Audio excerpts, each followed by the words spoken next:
Waiting for everyone else. Where are you? I don't see you. Oh, I see your name. Yeah. I wanted to see your picture too, but it'll come on, I guess. It's thinking.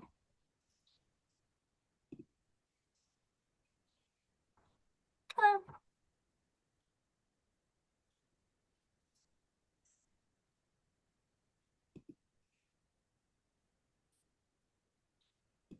Oh, there you are. oh, Hi. good. Hey, I'm actually gonna go get a glass of water before we do our Good idea. presentation. Yeah. So, see you in a minute. Okay.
Hello.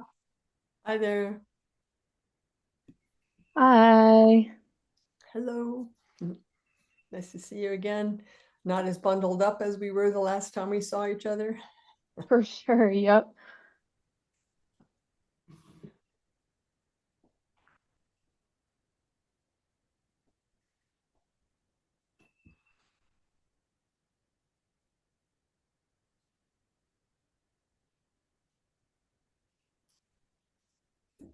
Kat, I don't know if you can hear me, but I just saw you 15 minutes ago.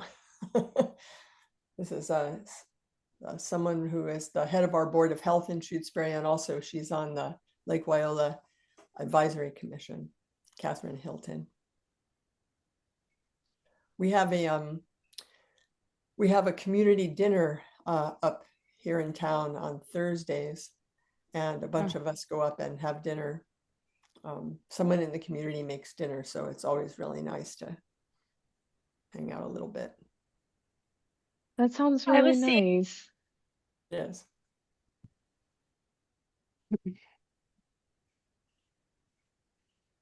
So I Is know there, someone. Oh, go ahead. I was gonna say, is there like a meeting place that you have? Oh, they're at the well, it's at the Shutesbury Athletic Club, and the Oh, okay. main athletics that go on there are pool and and dancing No. and occasional draft beer, I guess. But anyway, it's a great community spot for, they have Taco Tuesdays and community dinners on Thursdays and Fridays, and big events like chicken and clam bakes and rock and roll bands that play and bluegrass and all that. So it's pretty good. And so, yeah, there's a dining room and a pub kind of area and a whole pavilion picnic area and place for the kids to play. And it's a good spot. Sounds very summer camp. It is. But in the wintertime, it's, big wood stoves and nice warm place to hang out too. So I think we got Greg. Hi, Greg. Hello, everybody can hear me all right? All right. I'm admitting people slowly and then we'll have some introductions. It's just 7 now. I know some people who said for sure they were coming aren't quite here yet. I know one person who is going to possibly be a little bit late, but we'll start maybe, in like 2 minutes or so. And No then rush. I'll keep admitting people. I get some more water. Be right back. Yeah, that's what I was doing too.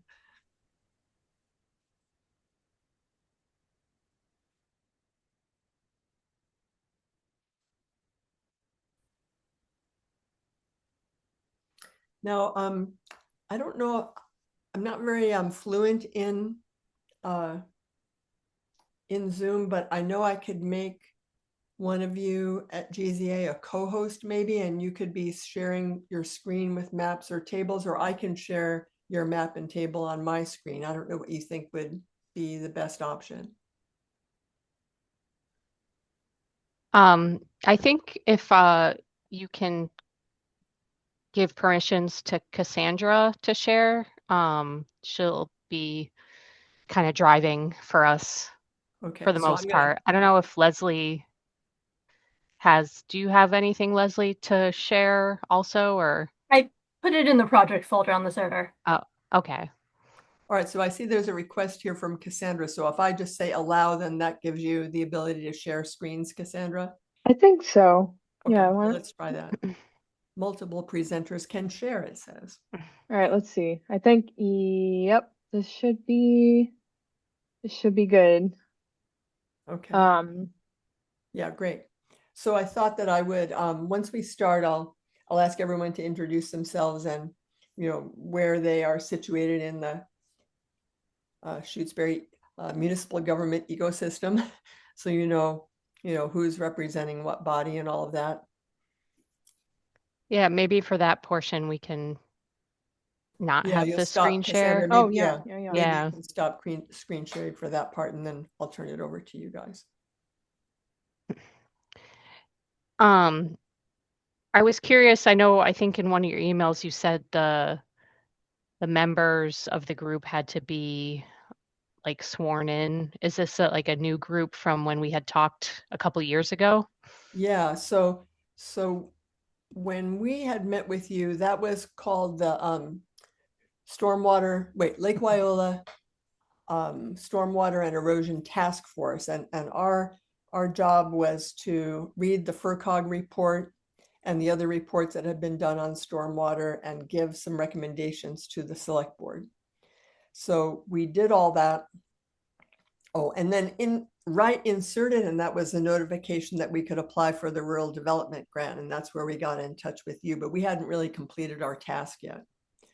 So in August, I guess, we gave our report to the select board, and one of the recommendations, in addition to, creating a group that could help to implement your findings. And the perspective was there are a lot of stormwater issues in Shutesbury, and that they'd create a townwide standing committee on stormwater mitigation and implementation.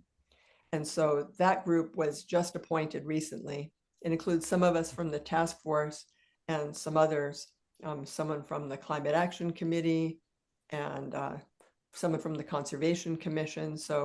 And that's the one that we were wanting to get sworn in. Also, some people who had been on the task force prior are on this new committee.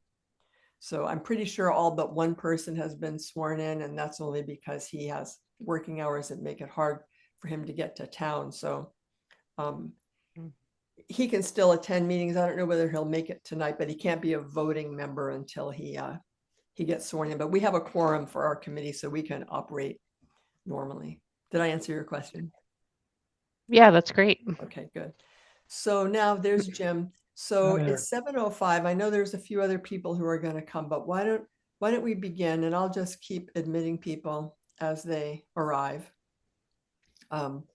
So I'm Jennifer Wallace. I'm currently the interim chairperson of the Shutesbury Stormwater Mitigation and Implementation Committee.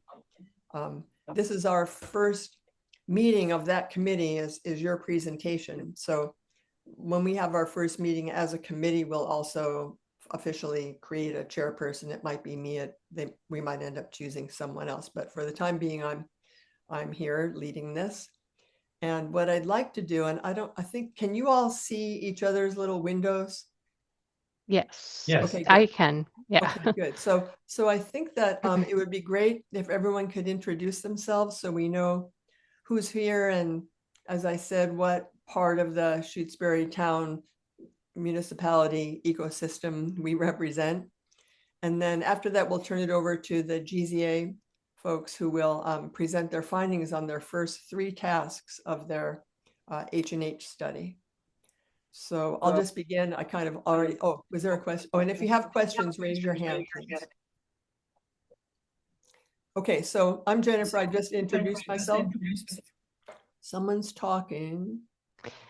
There's an echo. I'm gonna mute myself. Sometimes when that happens, it's a little inconvenient, but if everyone else mutes themselves, it will kind of get rid of that echo. Okay, so maybe we should do that and then you can unmute yourself when I ask you to introduce yourself. So anyway, I'm Jennifer. I just introduced myself. Last name is Wallace. I live at Lake Wyola. And how about you, Rosalie? I'll just call on people because I see your names here. Sure. I'm Rosalie Starvish. I'm a water resources engineer with GZA and a senior project manager. So for this project, I'm acting as project manager and to guide the project. And Cassandra? Hi, folks. I'm Cassandra Shore. I'm a water resources engineer for GZA as well. I sit in the Norwood office, and I'm engineer 1 right now. Great. And we walked around looking at many stormwater areas with Leslie and her colleague, Cassandra and her colleague, Leslie, who's up next. We walked around with them in cold February or March. Okay, Leslie. Hi, I'm Leslie. I'm a water resource engineer with GCA. I'm based out of the Springfield office, and I was up there all winter, so March was nice. And Greg. I do a lot of the Go ahead. I do a lot of the field and on-site stuff for this section of GCA here. Cool. And Greg. Hi, I'm Greg Day. I'm here representing the Energy and Climate Action Committee for the town of Shutesbury. I'm relatively new here and extremely new to town politics. My background is in software engineering, so I will defer to your expertise when it comes to all things geological and hydrological. But I consider myself a good reader and an apt listener, so hopefully I can be useful here. And Greg is a member of this new Stormwater Mitigation and Implementation Committee too. Yes, forgot to mention that. And James Moore. Hi there, I'm Jim Moore. I was on the task force, and so as part of that walk around the lake, and live out at Lake Wyola. And I'm an archaeologist, so I know about dirt and that sort of stuff. An engineer in a different way. Below Yes, the surface engineer. a lot about soils. And how about you, Kate? Hi, I'm Kate Boardrusher. I guess my role here is as a representative to the Lake Wyola Association, which is a partner with the town on this project. Great. And we have this person whose name is Shannon's dad. Yeah, hey, Steve Sullivan. Oh, Steve. And, Okay, Steve. and I haven't Zoomed for over 2 years, so I never up just that was my name through the many committees I've been on, so I'm just gonna leave it. Yeah, But so Steve Sullivan, I live in the corner of Locks Pond and Wendell, so I consider myself the top of the lake. great. And former DPW Highway Department Oh yeah, chairperson. the superintendent, yeah, that guy Yeah, too. superintendent, that guy, and also a member of our stormwater committee. So I'm glad to have you, Shannon's dad, AKA Steve. Okay, I think that's, wait, now are there other folks here? I thought I saw that there were, hold on, when I looked at the list here. Is Mark Rivers here? Yep, I'm here. Okay, I don't see your face, but do you want to Sorry, introduce yourself? my keyboard. Oh, there you are. Yeah, I'm Mark Rivers. I live on the lake, and I'm on the Lake Wyola Advisory Committee. I kind of started looking at the stormwater runoff through a FERCog project, which we completed a number of years ago. So I'm just kind of a curious party, and I'm so happy that Jen is taking us on, taking over for it. We also Okay, have Catherine Hilton's on there that has yes, I was introduced going to herself. say, Kat, do you want to introduce yourself? Okay, there I am. Yes, I'm the Board of Health representative on LWAC, and I'm just lurking here to find out what you have to say. Great. So I think that's everybody for now. There might be some latecomers, but we should get going with your part of the presentation, GZA folks. So if you want to share your screen, Cassandra, then we turn it over to you. Sounds good. Can everybody see this all right?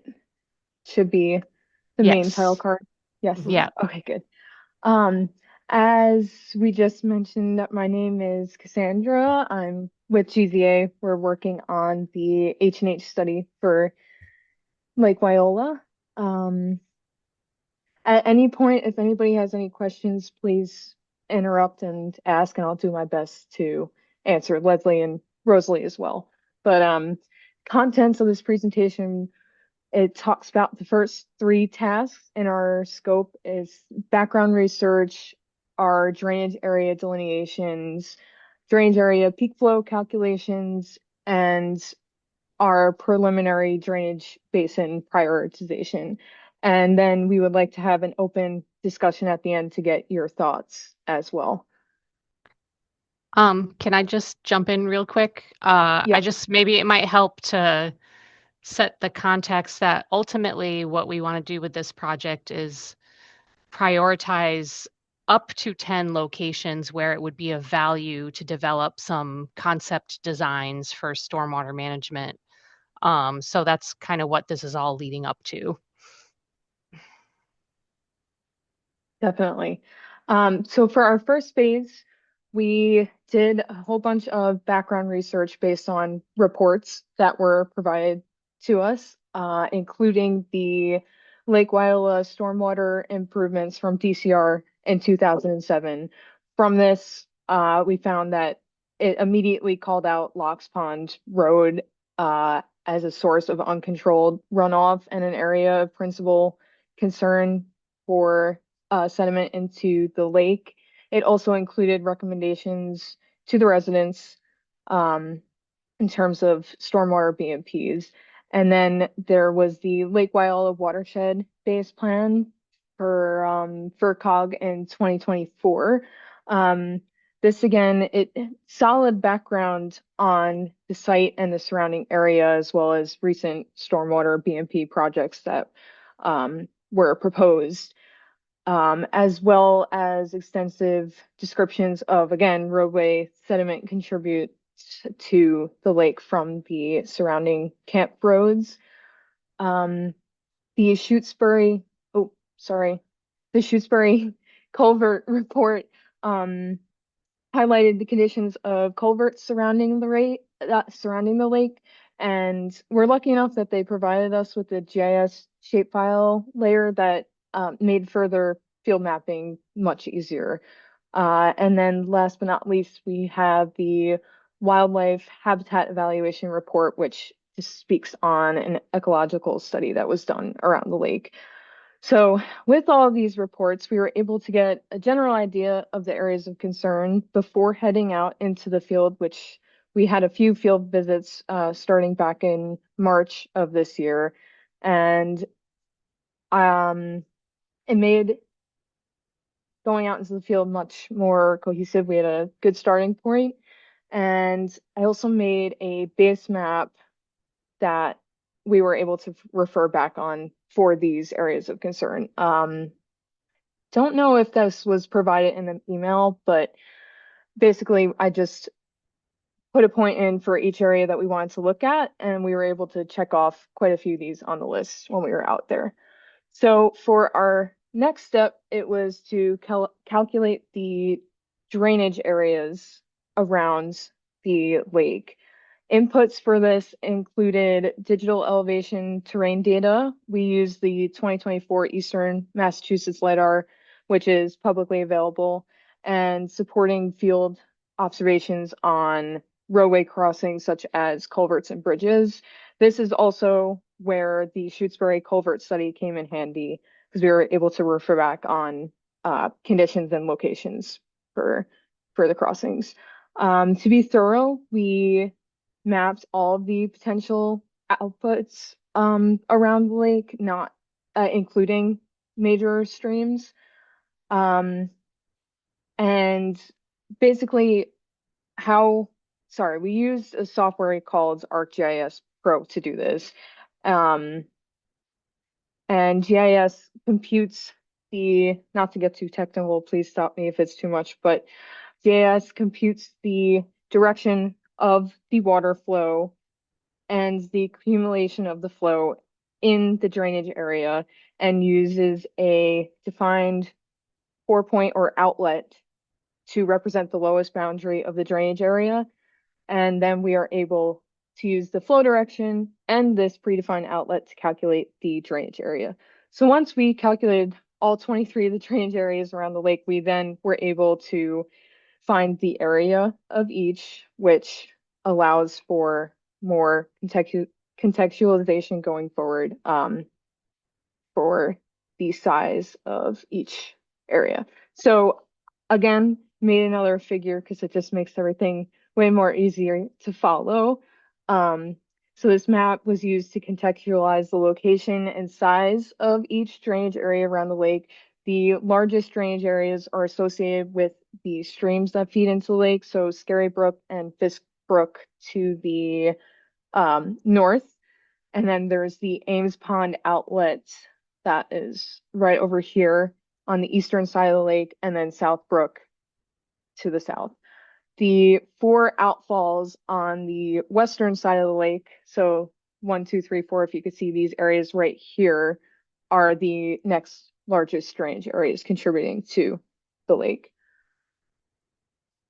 Okay, so then our next steps after we have all these drainage areas delineated was to calculate the peak flows from each drainage area. So the contributing flow that they have to the lake. For this step, we used HydroCAD due to its functionality to add stormwater BMPs to the drainage areas, which will come into play during our next phase after we prioritize the drainage areas. All of our model inputs are again publicly available. We have the land cover data set, which is from Massachusetts 2016 land cover. We also have soil characteristics, which you can find online as the hydrologic soil group data set, and then precipitation data, which is from NOAA Atlas 14. So HydroCAD takes all these inputs and then calculates the peak flows for the following storms, which we had outlined in our proposal, which is the 1-year to the 100-year storm. I could speak more in depth on how HydroCAD does this if we want at the end of the presentation. So Leslie's going to talk about our preliminary drainage area flow prioritization.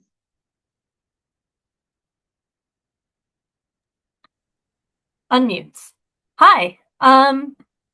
So we're looking for like 10 projects to prioritize and come up with some kind of conceptual designs, conceptual things that we can do to kind of mitigate the sedimentation in the lake. So in addition to going out there and having you guys tell us what you had seen, we did something quantitative, and that was compare the peak flow to the area of the watershed. So if it's got a high peak and a small area, if it's got a lot of flow in a small area, that's kind of a good proxy for like the water's coming in hot. And there are like two main reasons that could be happening.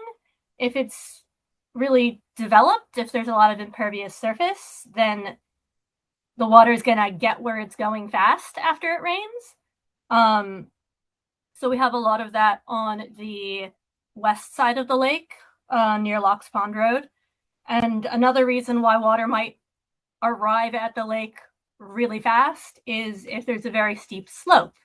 And when we were out there, we were looking at South Laurel Road, and you guys have already started putting in turnoffs to try to trap that water. So indeed, if it's real steep, the water is going to hit the ground and head straight to the lake.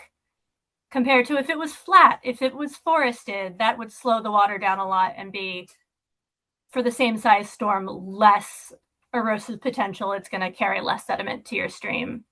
So between the quantitative and what we saw out there with you, we have 5 high priority and 5 medium priority. 3 of the watersheds on the west side, the ones that cross Locks Pond Road, and 66 Lake Drive, also on the west side, and 26 North Laurel Drive. We saw that one. That guy had an erosion gully next to the side of the property. So with those, things that we can do are more turnoffs, sediment catch basins, and those are all things that we'll be able to model within the software that we were using for this. Some of the medium priority ones are Watson Straits and several properties on Shore Drive on the east side of the lake. And same thing, we can do basins. We can try to slow down that water. We can try to catch some of it. And before we went ahead and did that, we wanted to check in with you about which ones, now that you have seen these delineations, which ones do you want us to be looking at? So do we have the map again?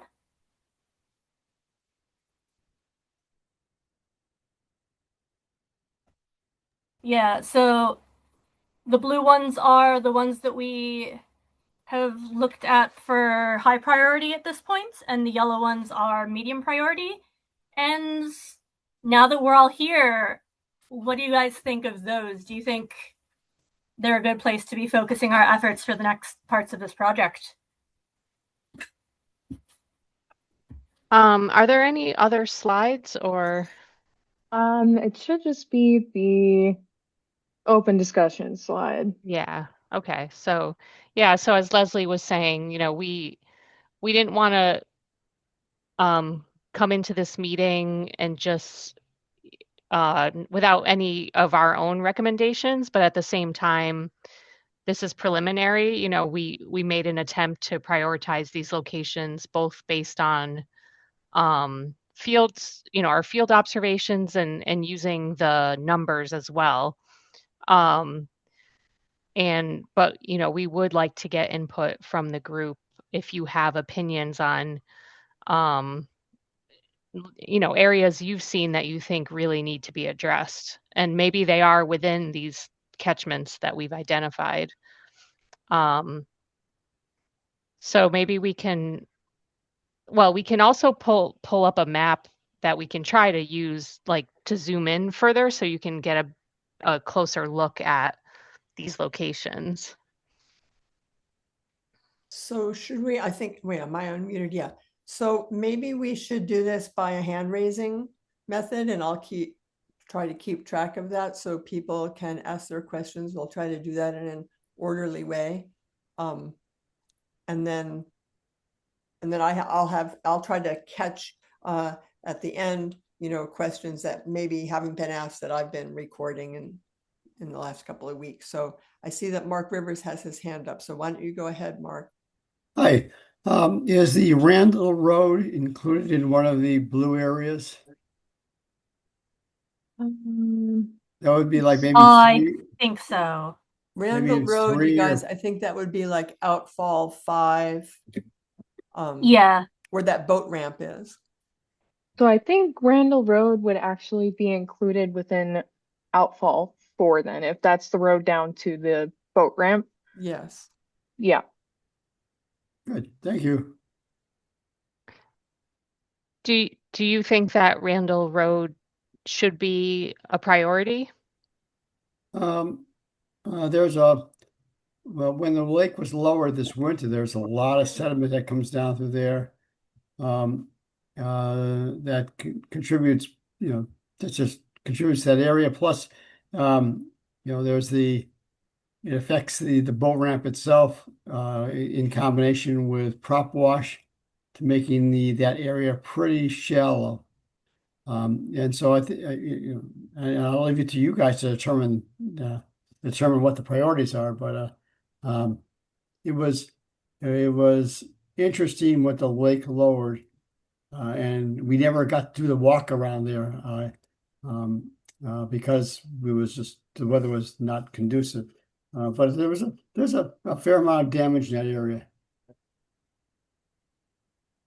Okay. I see Jim's hand and Hi. then Steve's. Okay, to get back to the Randall Road there is a dam that's pretty clear at the bottom of by the boat ramp, but the road itself blew out about 2 years ago. One of the culverts actually um, totally, got an overwash, cut down, and has been repaired. So there is potential, um, in that the stream down to the boat ramp, an outlet for there. Um, so that the repair work might have obscured some of the damage that occurs in that area. Do you know if so was there a new culvert that needed to be put in? There was a new culvert, but it was totally blown out. The road was Yeah. closed. There's a gully, and they put in a new culvert and recovered it. And so it right now it looks pretty decent because of the new culvert, but it did get a good bit of water that winter. Do you know if the new culvert is the same, like bigger than the one they used to have? Um, Not to speak beyond what I know, no. Yeah, yeah. Okay. How about Steve? And lower your hand, please, when you're done with your question. Thanks. Where did you go, All Steve? right, Oh, there you are. so that culvert, that was 5 years ago that it washed out like that. And the highway department did a lot of redirecting, and actually it was more cleaning out what had been there probably 15 years prior to that. And the culvert was not, we fixed the head walls, but we did not replace the culvert itself. It's still the same size Oh, that okay. that it was, but it's been cleaned out, and it as far as I know that it's working way better than it had in a long time. Um, yeah, because I was concerned that I didn't see Randall Road on here either. It's not most of the sediment that's down both that's in you call it the motor wash or whatever, or something of that sort. Um, the bulk of that is from 5 years and older. There's not much in the last 3 or 4 years that has run in there. But if we do get that 4 inch rain, then the whole road's gonna will end up in the lake. Okay, so that suggests that maybe one thing we could look at, and maybe, as after we get through the discussion, we can decide, but we could look at the size of that culvert, and evaluate it to see if it's adequate for that location. Well, the issue isn't the water running through the culvert, it's the water running down the road and going straight into the lake. Okay. I'm going to raise my own hand here, just right on this subject, which is, well, this gets to one of my questions about the medium and high priorities.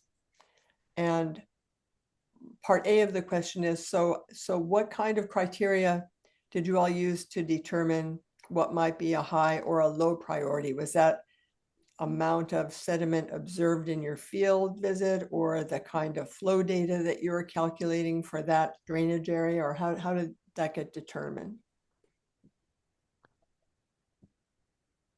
It was a little bit of both. It was very informal at this point, and because you have all been saying Randall Road, we're going to put that one on the list. Okay, yeah. So I just wondered, do we Yeah, need no, to trade off a medium priority for add another high priority or something like that?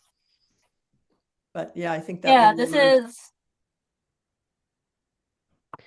this is why we wanted to have this meeting. Like, before we go further, are these the ones that you want us to go ahead and start looking at? And so it's really good to have that input. perfect. Okay, good. Yeah, and I think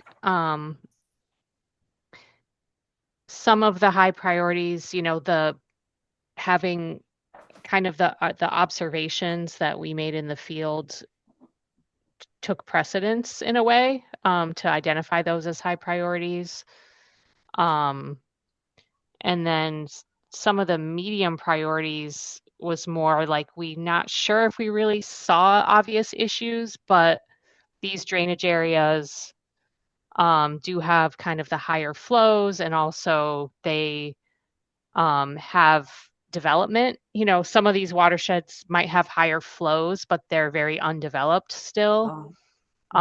So we thought, those with development they're more at risk of having issues. Right. Okay, that makes sense. And here's Jim asking a question again. Go ahead, Yes, Jim. well, again, reading the numbers is at the limit of my eyesight here. The 1, 2, 3 coming off of Locks Pond Road, I think.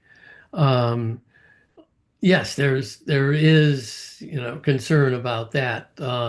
In each one of those cases, um, I think you saw them, the ad hoc attempts to control the downflow on that slope, and some more or in some less successful sediment traps that were developed. But those are areas that I do agree need attention. Okay. And I was okay, so visual identification of these outfall spots, and then data calculation of drainage flows and the different storm event levels. And I'm wondering whether the data sets that you all are using have been adjusted for all of the higher intensity kind of storms that we're getting now. This is not my field necessarily, but have they been adjusted for climate change? So is the 30-year flow, really like equal now to the 100-year storm or something like that? Well, I think, Cassandra, we used the NOAA Atlas 14 Correct. precipitation. Yep. Yeah, so we used the best available data for rainfall, for current conditions. Um, but we did not necessarily do projections to show how this rainfall might increase in the future. when we get into design, I mean, that's a good question is, when we design BMPs, um, depending on which level you want to look at would end up dictating the size of the BMP, or how robust you make it. Like if we put in a swale, to carry flow to prevent it from running down the road, for example, if that was one option, how big would that swale be? We have to decide which flow level we want to use to design that.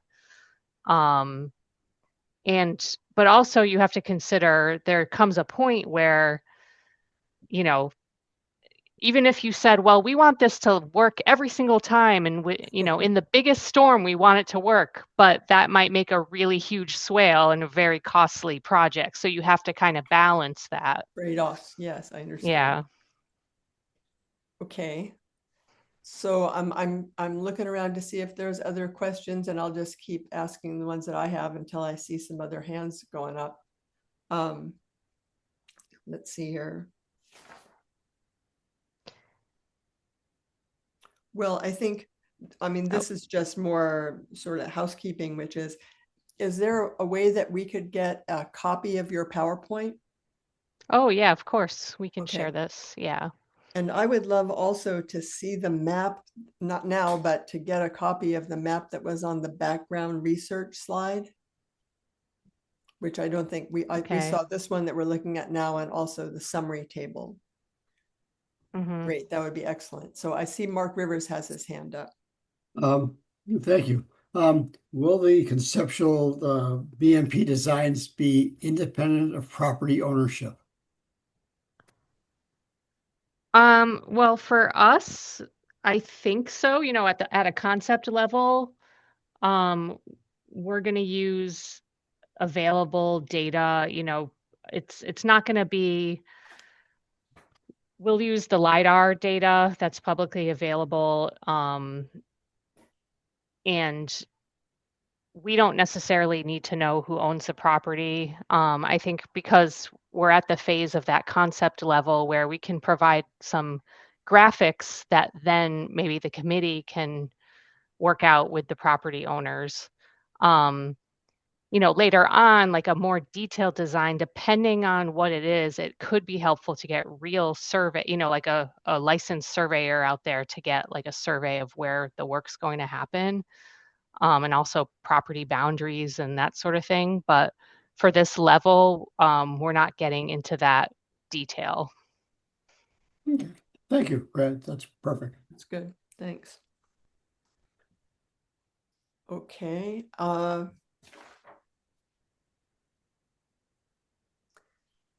think this last question was kind of a summary question. And I'll just say, so I don't want to jump the gun on this. First of all, for me, this is very exciting to see this level of, we've never had this level of information about our watershed. And, there's a lot of anecdotal stories about this or that and people who are seeing this storm and that storm and its effect. But, to contextualize it like this within the whole watershed and to know that you'll be making these recommendations to us is just, I think, thrilling. And I'm a nerd, so there you go. But I was wondering if you could summarize, if maybe you can't. Anyway, I'll just ask my question. I was curious if you all were going to summarize at this stage of your research what the most important takeaway is for you, or a couple of takeaways that you're saying, okay, based on what we're seeing, here's what we would say about this watershed and what we're observing here regarding stormwater and sedimentation. Leslie, do you want to take that? I hope it's if it's not a fair question, you can pass. I just was. Between the quantitative and the site walk that we did with you guys, and even taking into account a little bit of these anecdotal, a little bit of the stories of everyone who's lived there, we're looking at this point for where can we slow down the water? Because it's the fast water ripping across the dirt that's going to pick up all that sediment. So we're looking for where can we slow it down, and we think we've found which of these waterfalls and which of these outflows are some of the biggest culprits. And the next step in the process, now that we've talked to you, now that we've seen that you would like us to include Randall Road, which we absolutely will, it's what can we build, what can we do, what can we recommend you do to slow that water down, maybe even to catch some of that sediment in some traps and some basins. And so that will be the conceptual design phase. Okay. So we know where the water is going, how fast it's going, at the very least relative to other places in the watershed. Okay, great. And then, so we haven't talked at all about this. This is going to be part of the geomorphic study later, I think. But how does your work so far, how does this Fisk Brook, Scary Brook, purple area, I forget the number, it's 18, I guess. What's your sense of the impact that this makes on the work you've done so far? Yeah, so I had a chance to talk to Nick Miller. He's the fluvial geomorphologist, and he did finish the field work for the study. What he did is he basically, walked parts of the watershed, um, and he is going to prepare a report. We might even, want to have him present his findings, but he said his takeaway was that the brook itself is not necessarily a significant contributor of sediment to the lake. There's, an upstream pond that might already trap that sediment. So that was his takeaway. Interesting. Mark, do you have any kind of thoughts on that observation? Yeah, I'm trying to get back in the picture here. Yes. What our concern at LWAC is that there are a number of beaver dams that are along, along that brook, and in the 1990s, 98, I think, there was a study that a significant amount of sediment was introduced into the North Cove because of a microburst. And so the question is, there are many more beaver dams on that brook now, and along with, I forgot the name of the pond up there. You guys can correct me. But there's also a significant beaver dam on that pond. And so the question is, if we have another microburst, what's the possibility or probability of those beaver dams being ruptured, and especially the one that's at the pond? And if it does get ruptured, will the remaining beaver dams below hold the sediment back, or will they also be ruptured, resulting in much more sediment coming into the lake?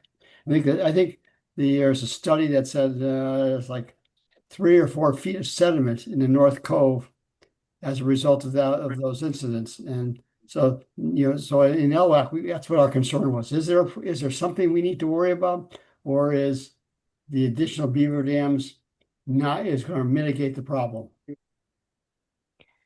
Well, I think, generally speaking, the beaver dams, when they're, intact and healthy, they help hold back sediment. But I don't know that they build up sediment. That's an interesting question, actually. And I can relay this to the fluvial geomorphologist, Nick, and see what he thinks. A man-made dam certainly holds back a lot of sediment. I'm not sure if there's any studies out there on how much sediment a beaver dam would hold back, but would guess that it does trap some sediment. Um, and whether or not, if there were one to breach, that does happen. Um,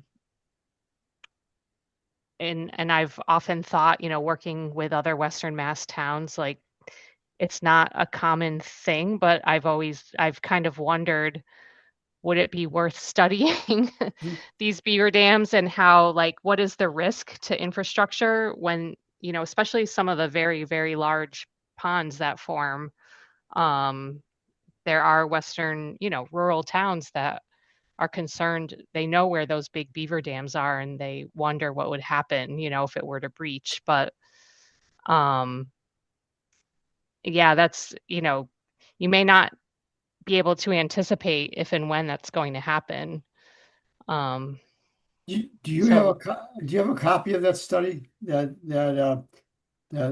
concluded that the significant amount of sediment was dumped into there as a result of the microbursts upstream? I'm not sure. I don't know if Leslie or Cassandra, if you have other thoughts on this or if you remember reading about that in the studies that we received. I don't remember reading anything specifically on those um micro breaches. I did read in the Shutesbury in one of the reports, excuse me, that there were concerns about the beaver activity, but I don't think we have anything more specific than that. Mhm. I don't remember the name of the study, but I think it's on the LWAC website, or I can send it out to you, or Jennifer can send it out to you. Yeah, is that Yeah, Yeah, is Yeah, that something that you guys would want to take a look at? Because I can facilitate that. yeah, that would be Definitely. interesting. Yeah. Okay, okay, I'll do that. And Steve's hand is up.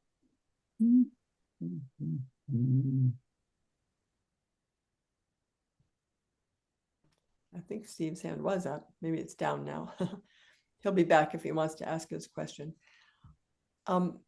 What I'm wondering too is I have looked at your schedule and I'm not 100%, because I know there were delays in the timing because we got started late with all the bad snow and whatnot. But could you fill us in on what the next stage is before we'll hear from you again and your work between now and the time we will hear for you again? What kind of things will GZA be doing? Yeah, so if we, before we leave, we want to just make sure we're all on the same page about which of these locations we're definitely going to further in the study. And then what we'll do is we'll look at those areas in detail and um, develop some concepts for, you know, controlling the flow, slowing the flow, potentially capturing sediment, what can be done in those specific locations. And then um, we'll sketch out, those concepts. And at that point, we can share those and have another meeting. Um, and that would essentially be, the bulk of the rest of the work we have to do. We would also maybe provide some guidance. Once you look at those 10 concepts or whatever, you may decide you want to prioritize them or, but then we can help identify what the potential costs would be or what are the next steps to getting those to the next level. Okay. And we can also, if you'd like, we can invite Nick Miller to present his findings as well with the geomorphic study. That's good. Jim's hand is up, so I'm not forgetting you, Jim. I'm thinking that I don't know that I was sure that we were going to be finalizing the list of the priority spots this evening. So we may need a little moment to just double check those. And also Yeah. like this particular map, I mean, I know you have number 8 there. That's a medium priority. I think that was a hot spot for us, but the committee should maybe just give that a little look before we confirm. Mhm. But Yeah, we're that's gonna totally fall in fine as behind well. Yeah. your data too, so. Yeah. But just Yeah, like and the my Randall Road thing, we don't want one that we've had on our list not be on your list. So yeah, and that's totally reasonable if the group wants to, have another meeting to discuss independently. Um, and I will say that the grant money that's funding this project, it's my understanding that they require everything to be completed by next June. Right. So I don't think it's going to take us a whole year to finish this off, but we do have that flexibility, in terms of the grant money. Yeah, good. And we won't take forever, that's for sure. Yeah. You've gotten us 95% of the way there. We'll Yeah. just sort of double check and sign off on these priority areas. Jim. Okay. I think you kind of touched on this, but when you look at these subbasins, how does the analysis, okay, start over.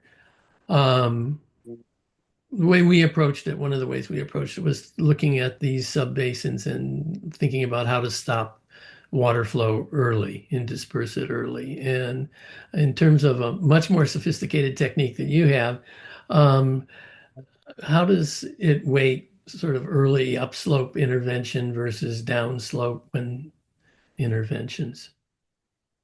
How do Yeah, you? I think you know, um, and Leslie, feel free to jump in, but I think especially in those like number 1, 2, 3, there's the road, that cuts through and everything coming down to the road. There might be a way to like capture the flow above the road and have a more controlled, um, slow it down before it has to go past the road. Um, and then it depends on the landscape in that particular location, but Okay. Now, is the road in this case Locks Pond or yeah, Lake? Okay. yeah. Okay. No, thank you. That's very helpful. But yeah, that what you said, it totally makes sense, and that's something we would be looking to do in locations where it makes sense. Yeah. Okay, thank you. Yeah. So if you remember one of our slides on the methodology when we had all those little green hexagons or whatever they were, Mhm. those in that software we can break those out further if we want to put the intervention way up in the watershed. Yeah, so that'll be, rather than just a single green hexagon, that'll be the upper portion of the watershed. Culver, so to answer your question, upslope versus downslope was not quantitatively weighted when we did these priorities, but the methodology will allow us to intervene in multiple places if we see opportunities to do that. Great, because I think that might help us address that sneaky issue of landowner aspects. Yeah, we can break it up and say this much water is coming in up here, this much water is joining it down slope of that road.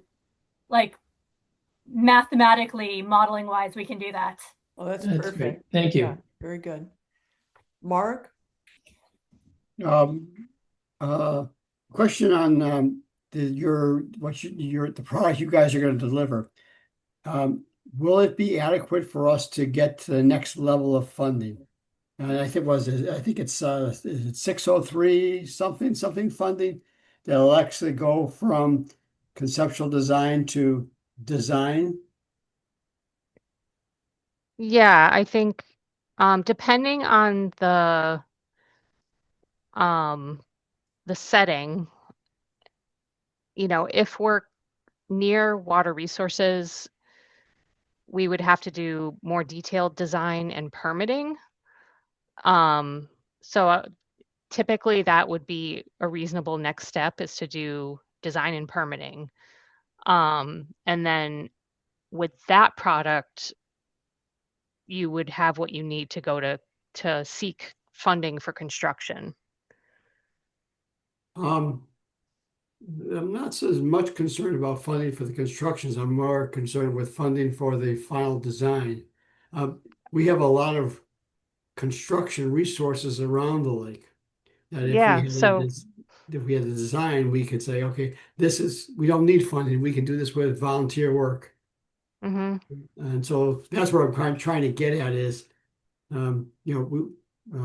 the was it the Campbell study, was really conceptual, and it didn't give us a shovel-ready design, and I think yours is going to be is similar, and that's going to give us a conceptual design. So, the question is my question is, um, at what point, what do we need to do to go from the conceptual design to a shovel-ready design that, um, someone, that a group of people with backhoes and gravel and right material could implement at virtually no cost to the associate to the town. Yeah, I think, after conceptual design, um, the shovel-ready design includes looking at um, the, more detailed grading, um, how deep are you digging? How much, if you need stone or something, how much stone are you going to need to put in? Um, and in some cases, depending on what the project is, we could, advance. We typically provide fairly detailed designs, even at concept level. It might depend on the level of information we have. But this project does not include, like I said before, getting, a very detailed survey necessarily. So sometimes it's, you get to that construction level design when you have the survey. It just depends on how the quality of the data we have right now. Do you do you or can you use surveys? For example, I'm next to 66 Lake Drive, and I have a detailed topographical survey of my property, so it's going to be very similar to that property. You know, can you guys use that data in your work? Yeah, if it's in the right location, it's definitely a useful reference. It may depend how old it is or, if things have changed at all since it was done, but any survey information around the lake can be useful. And I think there's a lot of survey, and I think there's a surprising amount of survey information around the lake. Because of all the permits people have gotten over the years, and I think many of us use the same company, and so Yeah. and it's in the same format, and so I guess at some point it'd be good to ask those questions. So, is this data available? Yeah, we can do that. So my sense, and I know we're going to be wrapping up shortly, but I mean, this is the big picture that I always envisioned, is that when we get the results of GZA's work that they're reporting to us now, and let's say we have these 10 priority areas, then the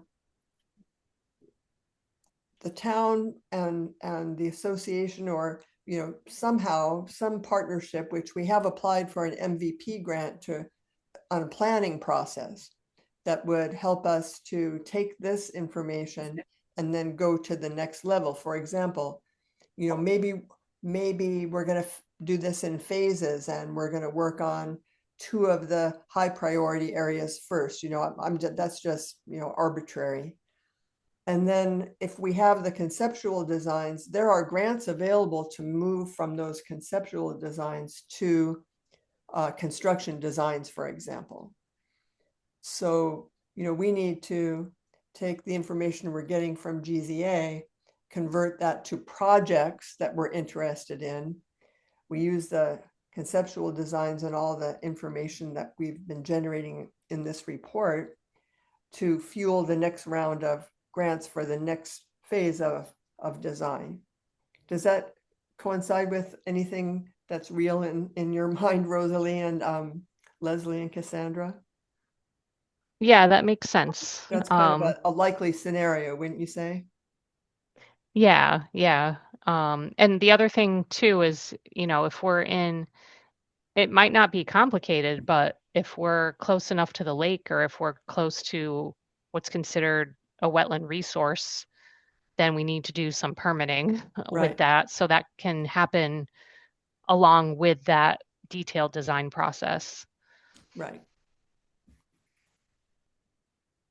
Um, so as far as like conceptual designs, and Rosalie has already mentioned that our conceptual designs are a little bit further along than you had mentioned the 2007 Campbell report from DCR, and one of their best practices and suggestions, it's a dotted line of a cylinder drawn on top of a photo as a proposed leaching basin. And when we're doing these things quantitatively, we're going to get to the stage of like, this is a 2-foot diameter, 5-foot deep leaching basin. And then we'll go in, not for the conceptual designs, but after that, we mentioned we're going to need surveys and stuff. And so then what elevation is that leaching basin at? That's later, that's not part of a conceptual design. But we are going to have quantitative. It's going to slow the water down. It's going to slow the peak down by 25%. It's going to be 2 feet in diameter. Those are not real numbers yet. But Right. mathematically, that's kind of where we're going to be at for conceptual, I think. I think Yeah, it that makes sets us up sense. really well for the next round of seeking funding. Yeah. Yeah. So we're not going to be able to say it's whatever elevation, it's whatever slope, but like a 2-foot basin will reduce the peak by whatever percent. And that'll be a good jumping off point for the further stages of design that are after this project. Okay, great. Well, okay, so last call for any final questions or comments.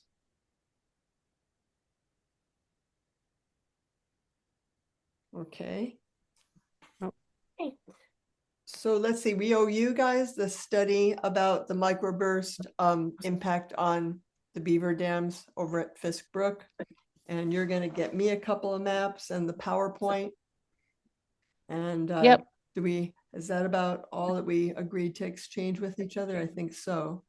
Yeah. We're going to be, the committee will meet shortly, as short as I can get everyone together, and we'll then send you a thumbs up, thumbs down on any of these priority areas. Yes. Yeah. And also, if there are any other areas that we already talked about Randall Road, like we hadn't had that on the list at all. So we're flexible. We definitely, this is your project and we'll take your input on that. I did see that Kate had her hand up before. Oh, I missed Kate. Where'd she go? Cassandra, I maybe took you it can down. stop. I just want to say this all really helpful and very interesting. And That's good. appreciate it. So it was just a comment. Thanks. And Greg's hand is now up too. Yeah, thanks. You mentioned you used ArcGIS and HydroGIS. This is a long shot, but I don't suppose there's a way to like share the GIS files that you used so that we could perhaps do some of our own poking at it. Yeah, we can do that. I can Like just definitely as a happy to, hobbyist, though. I'm very curious. That would Yeah. be wonderful. Yeah, I was waiting for software guy to say something. Yeah. Yeah. I think can. yeah, it definitely will help if you have it and you can like zoom in on the areas and really see like what's in those drainage areas. Yeah, like I said, I'm a noob, but I know Mhm. like the first part. So if you can package it up for me, I can try and open it And you we asked can just the explore. perfect question. So not so new maybe to be able to ask that perfect Yeah. question. Yeah. Okay, last question from Mark Rivers. What do you got, Mark? I'd love to see those files also. Mhm. I know I'm not on your committee, but I have resources to or access to people who use those kind of files and do this kind of stuff, and could add some valuable resource. Maybe get someone else who knows this stuff intimately on the committee as opposed to just to help out. Yeah, that's great. And you're you're a ever-present and honorary member of the committee, so. Yeah, I would love that. Bring him along. Yeah, right. Maybe if you send me, Jennifer, if you can send me everyone's email address that wants the data, because those files can be large. So what we'll do is we'll put it on like our OneDrive. So in order for people to access that, I need their email address. So Sure. Okay, so I know Greg and Mark, if anybody else on the call here wishes to have those files, email me separately, and then I can get that to Rosalie. Okay, Mark, here you are again. oh. Maybe that's old. All right. Well, thank you guys. Thank you so much, and thank everybody who came tonight. And we will keep working and be waiting for your next phase report. Mark, are you there? Do you wish to? Yeah, I'm sorry, I had myself Okay. muted. Rosalie, there's a limit to what the GZA OneDrive can transfer. Do you know, is your files under that limit? Yeah, I don't know what the limit is, but I think we'll be okay because We have a large file sharing thing. I think we'll be okay because I'm gonna go in beforehand and clean things up for you guys so it's easy to follow along with what we did. So I was trying to share a 32 gigabyte file, video file with your damn guys.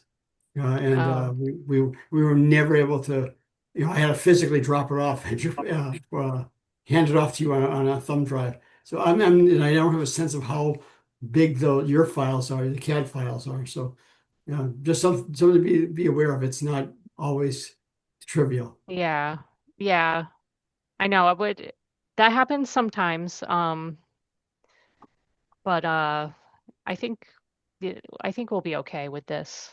Great.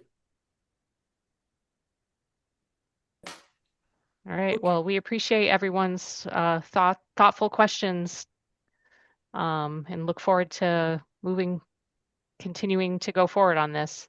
Okay, beautiful. Thank you so much, you guys. It's wonderful. All right. Thanks so much. Okay, Have a good good night, night. everybody. Thank you. Thank you.